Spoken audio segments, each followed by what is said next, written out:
बिस्मिल्लाहिर्रहमानिर्रहीम। अस्सलाम वालेकुम। आपकी स्क्रीन पर जो डॉक्टर चल रहे हैं, क्या आप इनको जानते हैं?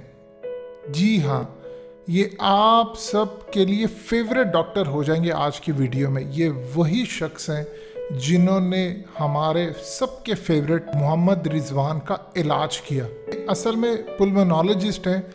पुल्मोनोलॉजिस्ट होता है फिजिशियन डॉक्टर, यानी जो असल में वो फिजिशियन होता है जिसने अपनी एक्सपर्टीज विंड पाइप जो लंग्स तक जाते हैं उसमें पूरी तरह जो उसका रेस्पिरेटरी सिस्टम होता है उसमें एक्सपर्टीज ली होती हैं, स्पेशलाइज किया होता है। अब असल में इन्होंने रिजवान का इलाज किया और इनको अपॉइंट किया गया था, यानी इस पूरे बायो बबल के अंदर ये जो जितने यूनिट्स हैं डॉक्टर्स के उनमें से एक ये भी थे। और रिजवान का केस इनको दिया गया क्योंकि बड़ा स्पेशल था। इनका नाम है डॉक्टर सहीर। इनका ताल्लुक है इंडिया से, लेकिन ये दुबई के एक हॉस्पिटल में काम करते हैं। और इन्होंने ख़ास तौर पर जितने यूएई के अंदर शाही ख़ानदान के टॉप लेवल के लोग हैं उनका इलाज किया बड़े लेवल पर। आप सोचिए, इन्होंने जो कहानी बताई है, ये कहते हैं कि मैं हैरान हो गया था क्योंकि उस वक्त इस वीडियो की अहम डिस्कशन चलती रहेगी, लेकिन आप सबसे पहले वीडियो को लाइक करें, हकीकत टीवी के बैकअप चैनल हकीकत टीवी 2.0 को सब्सक्राइब कर लें और बेल आइकन पर ज़रूर क्लिक करें। किसी को भी अलाउ नहीं था जब तक रिजवान हॉस्पिटल में थे वो अगला मैच कंप्लीट ना कर लेते, ये बात कहीं भी बाहर नहीं आ सकती थी क्योंकि इनको मेक श्योर किया गया था ये कॉन्ट्रैक्ट के अंदर होते हैं। इन्होंने कहा जब रिजवान मेरे पास आए तो उनको सांस लेने में मसला आ रहा था और हमें ये लगा कि रिजवान का शायद हार्ट का मसला है, तो हम सारे परेशान हो गए क्योंकि उनको जो चेस्ट पेन हो रही थी वो बहुत ज़्यादा थी और हमें लगा कोई दिल का उनका मसला है।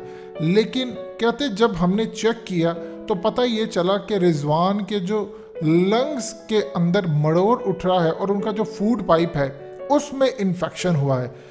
अब इस सूरत हाल में उन्होंने कहा कि उनको पेन हो रही थी तो हम रिलैक्स हो गए कि चलिए ठीक है।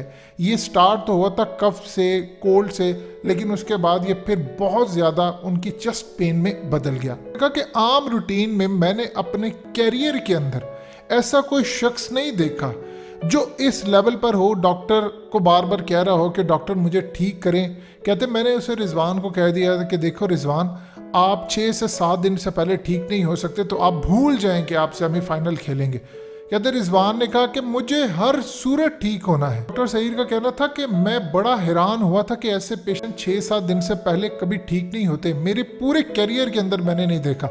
लेकिन रिजवान 2 दिन के अंदर उनकी जो स्पीडी रिकवरी थी ये किसी मिरेकल से कम नहीं था। ये शायद उनका अपने खुदा के ऊपर जो ईमान था, जो यकीन था, ये सिर्फ उसकी वजह से ऐसी सूरत हाल पैदा हुई है, वरना ये कैसे हो सकता है। कहते रिजवान ने कहा कि मुझे सेमीफाइनल खेलना है और जाहिर सी बात है फिर रिजवान ने अपने खुदा के साथ अपना राब्ता बहुत ज़्यादा मजबूत किया, जिसके बाद हमने जो रिकवरी देखी, क्योंकि वो बज़िद थे, उन्होंने अपने आप को देख लिया था कि मैं सेमीफाइनल खेल रहा हूँ। कहते मैं बड़ा हैरान हुआ कि जब वो ठीक हो गए, जब हमने उसको ओके कर दिया, तो मैंने कहा कि मैंने अपनी ज़िंदगी में कभी कोई ऐसा केस नहीं देखा। उसके बावजूद आप देखिए कि ये जो बात कही जा रही है कि रिजवान को माइल्ड सा बुखार था, ये कोई माइल्ड बुखार नहीं था। कम अज़ कम रिजवान फिट नहीं थे, ये बात याद रखिएगा, सेमीफाइनल खेलने के लिए।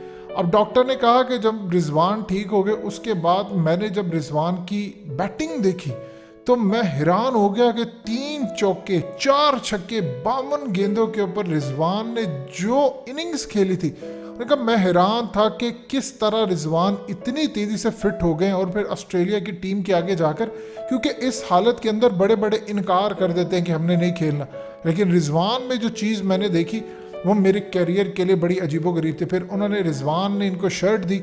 अब असल में इनका जो कॉन्ट्रैक्ट होता है कि आप किसी तरह कोई भी चीज़ बता नहीं सकते अनटिल के कोई भी टीम या आईसीसी अलाउ करे, तो इस सूरत हाल के अंदर इन्होंने नहीं बताया। अब रिजवान के अंदर जो चीज़ नज़र आती है, देखिए क्यों हर कोई रिजवान का फ़ैन है। रिजवान में एक चीज़ पाई जाती है जो अल्लाह की तरफ से एक बड़ा तोहफा होता है। उनका अल्लाह के ऊपर जो ईमान है असल में उनके खौफ दूर करता है। इमरान खान अक्सर मिसाल देते हैं कि जो लोग ईमान लेकर आते हैं, कुरान मजीद में लिखा अल्लाह उनके खौफ दूर करता है। अब इमरान खान ने जो सही मानों में आज के बाद मिसाल अगर उनको देनी चाहिए तो वो रिजवान की देनी चाहिए।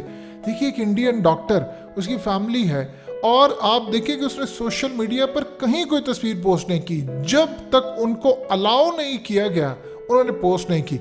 और उसके बाद जिस तरह पूरी दुनिया के अंदर इस डॉक्टर की पजीराई हो रही है, जाहिर सी बात है उन्होंने मेहनत की है। और उसके बाद उन्होंने पूरी इनिंग्स बैठकर जब देखी तो वो एनालाइज करते रहे कि कहाँ पर उनको, देखिए आपको शायद ना अंदाज़ा हो, हमें ना अंदाज़ा हो, लेकिन एक डॉक्टर को अंदाज़ा हो जाता है कि कोई भाग रहा है, उसमें क्या कमी है, उसकी रंगत से उसको पता चल जाता है। वो कहते हैं कि फिर भी रिजवान कम से कम खेलने के लिए रेडी नहीं होने चाहिए थे, और जिस तरह की उन्होंने इनिंग्स फिर खेली है और जिस तरह उन्होंने परफॉर्मेंस दी है, वो डाइव लगा रहे थे, हम हैरान हो गए।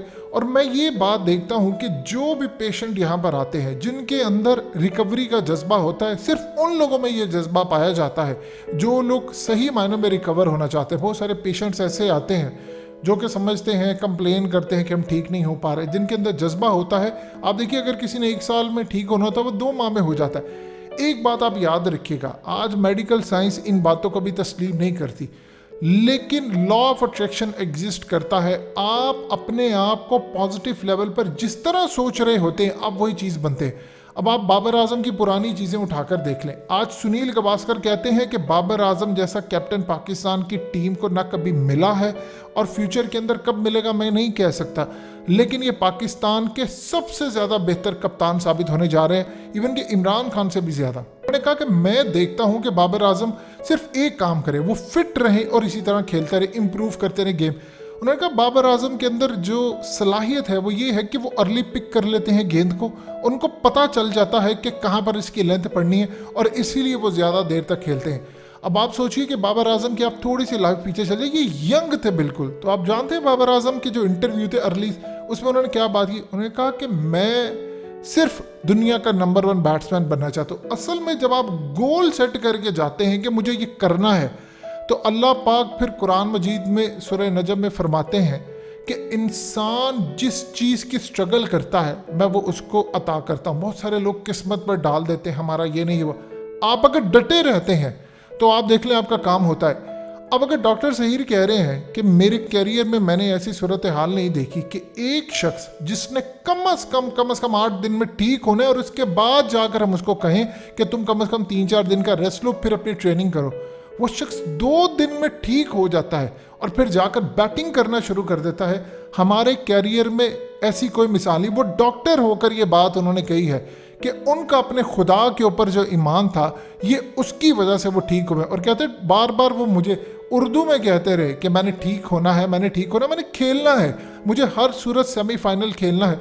और अब देखिए रिजवान ने क्या बात की, उन्होंने कहा हम भी फौजी हैं, हम भी अपने मुल्क के लिए जान देने के लिए तैयार हैं। अगर रिजवान ना खेलते तो क्या होता, शायद लोग ज़्यादा कहते कि रिजवान होते तो ये हो जाता, रिजवान होते तो हम जीत लेते। उस शख्स ने बीमारी की हालत में खेला। यकीन कीजिए रिजवान बेहतरीन इंसान है, उनकी वजह से बाकी लोगों के अंदर जो उनका मोराल हाई होगा उसकी मिसाल नहीं मिलती। आप ये मत सोचें कि हम सेमीफाइनल हार गए, ये क्रिकेट तो आपकी अब शुरू हुई है, अब आपने ऊपर जाना है। बेन स्टोक ने अगर अपने कैरियर में एक गलत मैच में 4 छक्के खा लिए, उनके लिए गलत था, बाकियों के लिए ठीक था, वो फाइनल था वर्ल्ड कप का, और उसके बाद जिस तरह उन्होंने अपनी टीम को वर्ल्ड कप जितवाया, तारीख में इसकी मिसाल नहीं मिलती। कोई बड़ी बात नहीं है, इंशाल्लाह वर्ल्ड कप आएंगे, टूर्नामेंट्स आएंगे, आप नंबर 1 बने और बनकर दिखाएं सबको कि आप हैं क्या।